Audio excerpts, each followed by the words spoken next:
Market पंचनामा में आप सभी का स्वागत है। मैं हूं सुमित और वीकली एक्सपायरी से एक दिन पहले भारतीय बाजारों के अंदर आज रेंज बाउंड ट्रेड होता हुआ दिखाई पड़ा। स्पेशली इंडेक्स के लिहाज से देखेंगे तो निफ्टी सेंसेक्स दोनों में आज एक सीमित दायरे में कामकाज था। सेकंड हाफ में थोड़ी रिकवरी जरूर आई, एक समय पे हरे निशान में भी निफ्टी पहुंचा, लेकिन उसके बाद भी more less flat to negative tone के साथ बंद होता हुआ दिखाई पड़ा। आज निफ्टी बैंक के अंदर भी प्रेशर था और कुछ रिकवरी लोअर लेवल से वहां भी, लेकिन बहुत ज्यादा कोई सपोर्ट नहीं। आज मिड कैप स्मॉल कैप में एक इंटरेस्टिंग दिन आई। लगातार पिछले 2 दिनों में मिड कैप स्मॉल कैप तेजी में थे, फ्रंटलाइन इंडेक्स में बिकवाली थी। आज mid cap small cap index में मिड कैप बिकवाली में था और स्मॉल कैप इंडेक्स के अंदर खरीदारी देखने को मिली। थ्रू आउट डे उन्होंने स्मॉल कैप में जो अपनी तेजी थी उसे बरकरार रखा।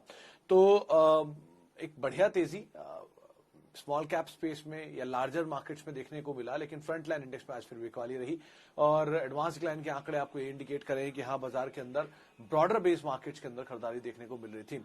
निफ्टी फ्यूचर जो है 18,000 के ऊपर, निफ्टी स्पॉट जो है 18,000 के नीचे एडवांस डिक्लाइन के लिहाज से। एडवांस 1200, डिक्लाइन 1300, तो मोर लेस 50-50 के आसपास का रेशियो। आज खरीदारी रही एम&एम में, भारतीय एयरटेल में। आज थोड़ी बहुत बिकवाली जो आते हुए एचडीएफसी लिमिटेड में जहां पे खरीदारी आते हुए दिखाई पड़ी। एचडीएफसी लाइफ में थोड़ी बहुत लोअर लेवल से रिकवरी जरूर आई थी। इसके अलावा आज सेलेक्टिव स्टॉक्स एमसीक्स जैसे जहां पर मूव देखने को मिल रहा था, लेकिन ओवरऑल आज प्रेशर था रियल स्टेट स्पेस में। ब्रिगेड, ओबरॉय या फिर प्रेस्टीज, गोदरेज, इंडिया बुल्स, सब में आज प्रेशर आता हुआ दिखाई पड़ रहा था। थोड़ी बहुत प्रॉफिट टेकिंग आप कह सकते हैं, जो एक जोरदार तेजी के बाद आते हुए दिखाई पड़ी है। और इसके अलावा आज जो थोड़ा बहुत प्रेशर मार्केट्स के अंदर देखने को मिल रहा था वो आता हुआ दिखाई पड़ रहा था सेलेक्टिव आईटी फ्रंट लाइन में, लेकिन मिड कैप बहुत बढ़िया थे आज। बिरला सॉफ्ट में कल तेजी थी, आज इंटेलेक्ट में खरीदारी थी, केपीआईटी में खरीदारी थी। सुबह एक आखिरी आर में बढ़िया चला, 10-12% की तेजी वहां बनते हुए दिखाई पड़ी। तो ऐसे बहुत सारे स्टॉक, बहुत सारे मूवमेंट जो कि हम मार्केट में आज देख रहे थे, जहां कुछ हद तक खरीदारी बनते हुए दिखाई पड़ रही थी। अच्छा, सवाल जवाब का सिलसिला हम शुरू करेंगे, बातचीत करेंगे कुछ दर्शकों से भी, लेकिन उससे पहले फेसबुक चल नहीं रहा है क्या? नहीं, शायद थोड़ा बहुत प्रॉब्लम आ रहा है फेसबुक के अंदर। उस पर हम नजर डालेंगे किस तरह का मार्केट में मूव है।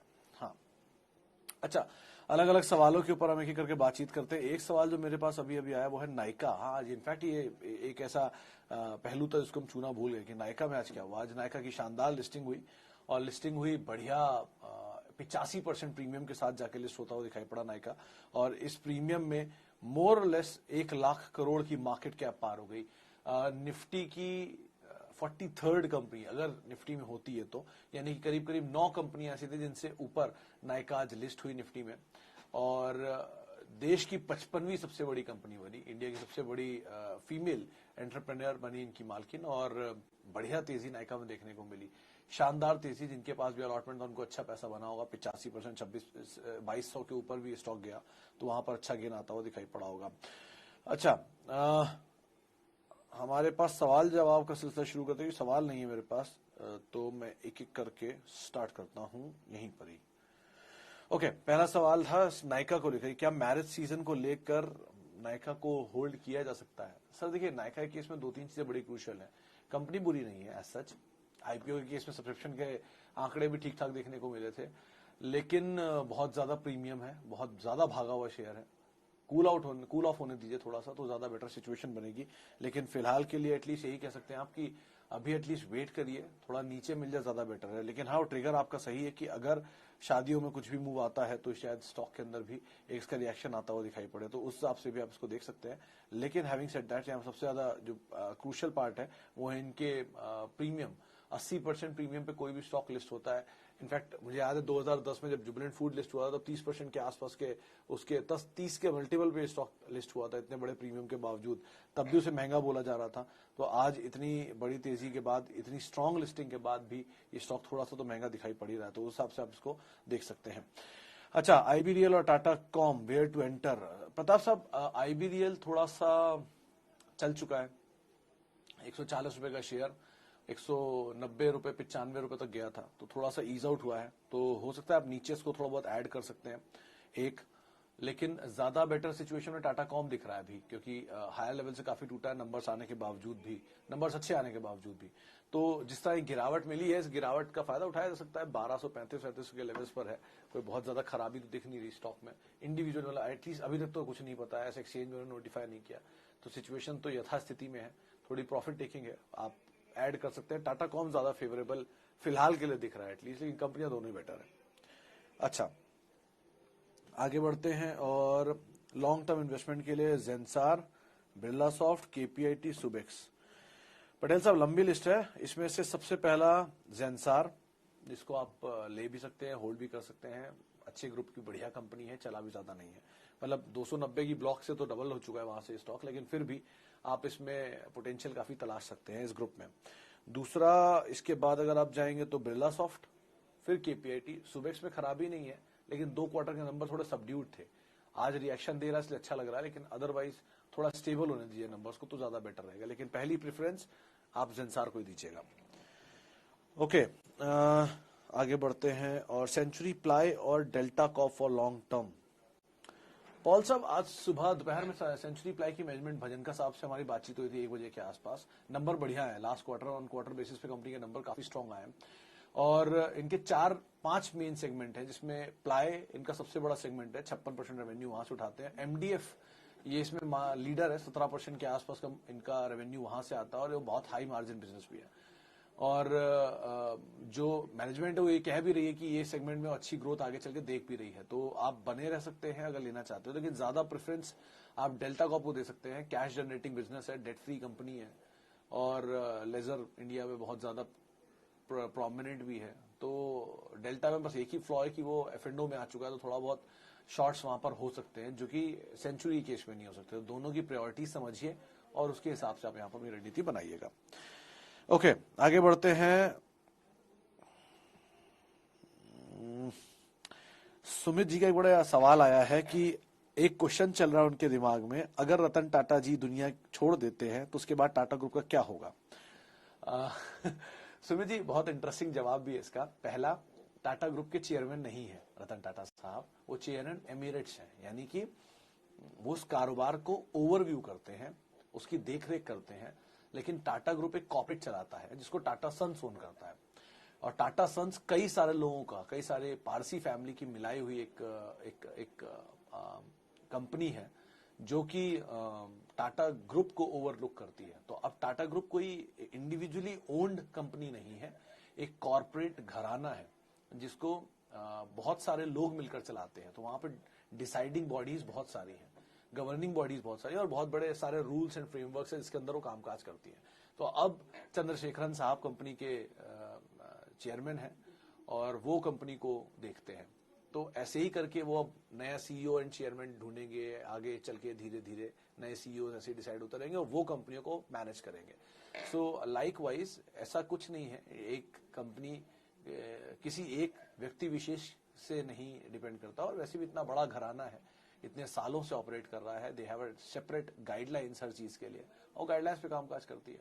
तो ऐसे घबराने वाली जरूरत नहीं है, और हमसे और हम मेरे और आप में से ज्यादा उन्होंने सोच रखा होगा इस चीज के बारे में, तो उनके पास ऑलरेडी एक सक्सेशन प्लान बना हुआ है, आप उसकी टेंशन ना लीजिए।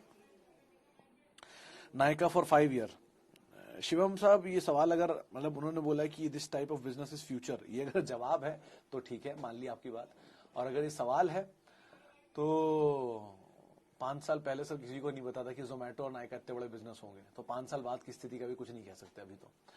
हाँ, ये जरूर है कि ये तरह के बिजनेस ग्रो करेंगे। और आप एक इंटरेस्टिंग बात आपको और बताता हूँ कि इंडिया में नेस्ले, लैक्मे और पॉन्ड्स ये दोनों बहुत समय से हैं और एचयूएल इन्हें ओन करता है। तो एचयूएल को कभी ये मार्केट कैप क्यों नहीं मिली अगर नायका को ये कैप मिल सकती है तो, जबकि नायका के ही वन ऑफ द बिजनेस को लैक्मे और पॉन्ड्स मतलब एचयूएल चलाता है। तो ये बिजनेस तो अच्छा है, और अगर इस मार्केट में आप जाना चाहेंगे ग्रूमिंग बिजनेस स्पेस में, तो बहुत सारी कंपनियां हैं इसके अंदर। वो बात अलग है, इसको अच्छा फैंसी बिजनेस माना जा रहा है इसलिए चल रहे हैं अभी। But having said that, company के नंबर्स को ही आप सबसे पहली तवज्जो दीजिए। अगले 5 साल हो, 10 साल हो, 50 साल हो, बाजार एक चीज को जरूर ध्यान देगा, कंपनी का मुनाफा कितना आ रहा है। वो मुनाफा ही सब कुछ डिसाइड करता है किसी भी कंपनी के लिए। तो उस मुनाफे को पकड़ के रखिए, वो नायका हो, जोमैटो हो, जस्ट डायल हो या कोई भी कंपनी हो, सबके end of the day bottom line is important. तो बॉटम लाइन को पकड़ के रखिए, वही सब कुछ बताती रहेगी कंपनी अगले 5 साल चलेगी या 15 साल चलेगी। लेकिन हाँ, फिलहाल के लिए बात सही है कि कंपनी अच्छी है, बस नीचे मिल जाए तो ज्यादा बेटर है। मिश्रा साहब का पूछना है कि उनका अनुभव कह रहा है कि पोर्टफोलियो हल्का करने का समय आ गया है। मेरा व्यू, सर पहली चीज तो मैं 1-2 दिन 2 महीने 2 साल के लिए पोर्टफोलियो की बात करता नहीं कभी भी, तो मेरा तो व्यू हमेशा से लॉन्ग टर्म ही रहता है। अब रही बात अच्छी कंपनियों में जहां आपको पैसा मिल रहा है, जहां आपको प्रीमियम मिल रहा है और जहां आपको लगता है कि बहुत ज्यादा चल चुके हैं, वहां पर आप एटलीस्ट प्रॉफिट निकाल लीजिए, कॉस्ट निकाल लीजिए, प्रॉफिट को छोड़ दीजिए ताकि वो फ्री के शेयर रहें। फिर वही शेयर नीचे मिलेंगे, फिर आप ले लीजिएगा। और जहां आपको प्रॉफिट नहीं मिल रहा है, और ऐसा नहीं है कि बाजार के ऑल टाइम हाई हिट करने पे सारे share all time high hit करते हैं, हमेशा बाजार में अपॉर्चुनिटी रहती है, चाहे वो ऑल टाइम हाई पर हो चाहे वो ऑल टाइम लो पर हो, क्योंकि हर शेयर एक साथ ऑल टाइम हाई हिट नहीं करता है। तो आज भी बाजार में बहुत अच्छे अच्छे शेयर बहुत अच्छे अच्छे दाम पर मिल रहे हैं, आप उनको देखिए, उनमें पैसा डालिए, और जो तेजी वाले शेयर हैं जिनमें मुनाफा अच्छा है उनमें निकलते रहिए, सबसे अच्छी रणनीति रहती है। अच्छा जी, आगे बढ़ते हैं। और रिलायंस पीपी, विजय सिंह साहब, अब तो ये लिस्ट ट्रेड नहीं होता है मेरे ख्याल से, आज मैं ट्रेडिंग नहीं देख रहा था, क्योंकि ये तो अब इसकी लास्ट इंस्टॉलमेंट गई है, तो ये रिलायंस के अंदर ही मर्ज हो जाएगा। तो एक बार पहले इसके बारे में आप वो आंक लें कि वो अभी ट्रेड हो भी रहा है कि नहीं हो रहा, किस तरह से आपको अकाउंट में दिख रहा है कि नहीं दिख रहा। अच्छा सुमित साहब, हीरो मोटोकॉर्प 6 महीने से इसी जगह पर है। एक चीज तो आप समझें कि हीरो मोटोकॉर्प अभी भी एज वी स्पीक देश की सबसे ज्यादा गाड़ी बनाने वाली, दुनिया की सबसे ज्यादा गाड़ियां बेचने वाली कंपनी है। 7 लाख गाड़ियां बेचती है, 50,000 की एक ऑन एन एवरेज गाड़ी मान लेते हैं, तो भी इस तरह का रियलाइजेशन हीरो मोटोकॉर्प को है। 2 क्वार्टर 3 क्वार्टर ऊपर नीचे होगा, ईवी बैटरीज में ओला उतर सकती है, तो हीरो मोटोकॉर्प को उसका प्लान नहीं होगा, या हीरो मोटोकॉर्प क्या उसके बारे में नहीं सोच सकती, ईवी के लार्जेस्ट मैन्युफैक्चरर नहीं बन सकती। तो ठीक है, अभी ऑटो का समय नहीं है, स्पेशली 2 व्हीलर्स का, इसलिए शेयर नहीं चल रहे हैं, समय दीजिए। टीवीएस मोटर के भी दिन आए, एकदम से वो चला, ऐसे ही कुछ हीरो मोटोकॉर्प में कुछ किसी भी दिन अगर कोई खबर आ गई या ट्रिगर आ गया तो वो भी तेजी पकड़ लेगा। बढ़िया कंपनी है, घबराने वाली कोई बात नहीं है, आप देश की नंबर 1 2 व्हीलर कंपनी के साथ हैं, आराम से बने रहिए उसके अंदर। टाटा स्टील पे सबीर साहब अभी वेट करिए, क्योंकि इसके नंबर्स आने वाले हैं कल, तो एक बार नंबर आ जाए उसके बाद ज्यादा क्लैरिटी आएगी, ब्रोकर हाउसेस के व्यूज आ जाएंगे। और अभी एक बड़ी चीज और होने वाली है कि 16 तारीख को टाटा स्टील बीएसएल का विलय होगा इससे, तो वो विलय के शेयर भी आएंगे। तो अभी बहुत कुछ बाकी है डेवलपमेंट होने को, थोड़ा वेट करें, ज्यादा बेटर है। सेल के लिए देव साहब, आज सुबह ही किसी से बात हो रही थी, नहीं क्रिस सुब्रमण्यम से बात हुई थी मेरी 2 दिन पहले, उन्होंने बात कही थी कि सेल में बने रह सकते हैं, लेकिन ऑब्वियसली बात है ये मेटल स्पेस ही साइक्लिकल मूव वाली कंपनी सेक्टर है, तो आप साइकिल किस हिस्से में बैठते हैं उस पर डिपेंड करता है। यानी कि अभी क्वार्टर के नंबर अच्छे आ रहे हैं, ठीक है, 2 क्वार्टर बाद ये बेस होगा, फिर उसके सामने नंबर कैसे आते हैं उस पर डिपेंड करता है। तो इसीलिए बड़ा ध्यान संभल के ट्रेड करिएगा। पीएसयू बास्केट में कुछ कंपनियां हैं ठीक ठाक दाम पर जहां पर आप पैसा डाल सकते हैं, लेकिन सेल के केस में साइकिल एक हिस्से में आपकी खरीदारी कहां पर है, ये 2-3 चीजें इसको आप क्लियरली ध्यान रखिएगा। ओके, एमटार होल्ड किया जा सकता है क्या? सर कल तो मेरी बात हुई थी कंपनी की मैनेजमेंट से, उन्होंने तो ये बात बोली कंपनी की ग्रोथ अच्छी है, 700 करोड़ रुपए के आसपास की ऑर्डर बुक की बात थी इस फाइनेंशियल ईयर के एंड में, 22 FY22 में। तो उनका ये मानना है कि अगले साल तक FY23 तक आते आते वो 900 करोड़ रुपए के आसपास की ऑर्डर बुक कर देंगे। स्पेस कारोबार से अच्छा ऑर्डर मिलेगा, और ग्रीन एनर्जी जिसमें रिलायंस, SW सोलर, ये सब कंपनियां हैं, इस कारोबार में उनको बड़े ऑर्डर आएंगे। 65% फिलहाल उनकी ऑर्डर बुक का हिस्सा वहां से आता है, और उनको लगता है कि अगली जो ग्रोथ डिराइव होगी वो इसी स्पेस से होगी। तो वैसे तो ठीक कंपनी है, क्लाइंट भी अच्छे हैं, बट हैविंग सेड दैट आपका नजरिया क्या है उस पर बहुत कुछ डिपेंड करता है, तो आप उसके हिसाब से कॉल ले सकते हैं। अच्छा जी, आगे बढ़ते हैं। हमने बात कर ली जिम सप्लीमेंट कंपनीज। सिद्धार्थ साहब, पहली चीज तो जिम सप्लीमेंट में कोई कंपनी है नहीं। एक वेंकीज को आप तलाश सकते हैं, क्योंकि वो प्रोटीन, वे प्रोटीन बनाती है, और वो कंपनी वैसे भी ठीक है, मतलब इंडियन पोल्ट्री की के फादर बोले जाते हैं उनके ओनर जो है, और बहुत बढ़िया उनका प्रोफाइल भी है, प्रोडक्ट भी है, और ठीक ठाक इक्विटी साइज भी है, 2 करोड़ का इक्विटी साइज है, तो ज्यादा शेयर अगर है भी नहीं बाजार में चलने के लिए, या एफएनओ में है नहीं वो शेयर, तो वैसी कंपनी ठीक है। वेंकीज, उनकी फुटबॉल टीम भी है, वो वे प्रोटीन ही बनाते हैं। अच्छा, बाकी इक्विपमेंट सप्लीमेंट में कॉस्को आती है, उसके नंबर में इतना दम है नहीं, और ये सेगमेंट में मतलब सो फार तो इतनी ग्रोथ देखने को मिली नहीं, और कोई ऐसी लिस्टेड कंपनी है भी नहीं। एक ही तलवार लिस्ट हुई थी, वो बाद में सिचुएशन ही खराब हो गई उसकी। तो अभी ऐसे फैंसी कारोबार में जाने की बजाय कुछ ट्रेडिशनल बिजनेस के साथ रहिए, वो ज्यादा बेटर है। मतलब जब भी कभी बाजार में बहुत ज्यादा भारी भरकम हो जाए, बाजार जब बहुत चल जाए, आपको लगे कि बाजार बहुत तेज हो गया है, तो हमेशा सबसे मजबूत छतरी के साथ रहिए, सबसे मजबूत छप्पर के नीचे रहिए, वो है जो हैवी वेट्स हैं, TCS, रिलायंस, HDFC बैंक। अगर ये टूटेंगे तो कोई बात नहीं, कल नहीं तो परसों वापस ऊपर आ जाएंगे, लेकिन अगर कोई कमजोर छप्पर वाला टूटा तो वो कोलैप्स भी कर सकता है। तो इस तरह की कंपनियों से बचें और बढ़िया कंपनियों के साथ रहें, सबसे अच्छा है। अच्छा, एक और सवाल लेता हूं। HCL टेक और धामपुर, ये दोनों बात करता हूं। चलो, धामपुर बड़े दिनों बाद आया। अंसारी साहब, धामपुर के केस में तो मतलब मेरा तो उसके लिए जो व्यू है, इंडिविजुअल व्यू है, मैं गलत भी हो सकता हूं, ये 2 डिजिट में ज्यादा बेटर दिखाई पड़ेगा अगर साइकिल के लोअर एंड पे मिलता है तो। पिछले 5 साइकिल में तो ऐसे हुआ है, 60 रुपए, 30 रुपए, 50 रुपए इस रेंज में आता है और वहां से घूमता है। वो इसके लिए एप्ट टाइम होता है खरीदारी करने के लिए, जब शुगर साइकिल अपने बॉटम पर आती है। अभी शुगर साइकिल अपने अप ट्रेंड के आसपास है, तो इसलिए बहुत कुछ कहना मुश्किल है इसके बारे में। और ये बाजार भी बिल्कुल अलग तरह से चल रहा है, तो अभी ये भी कहना मुश्किल है। बट धामपुर के लिए नीचे के दाम ज्यादा बेटर है। HCL टेक के लिए आप ऑब्वियसली बात है खरीदारी कर सकते हैं, बने भी रह सकते हैं, लेकिन 6 महीने के लिए, 6 साल तो कम से कम दीजिए। इतनी बढ़िया IT कंपनी है, समय दीजिए, अच्छा पैसा बना के दे सकता है।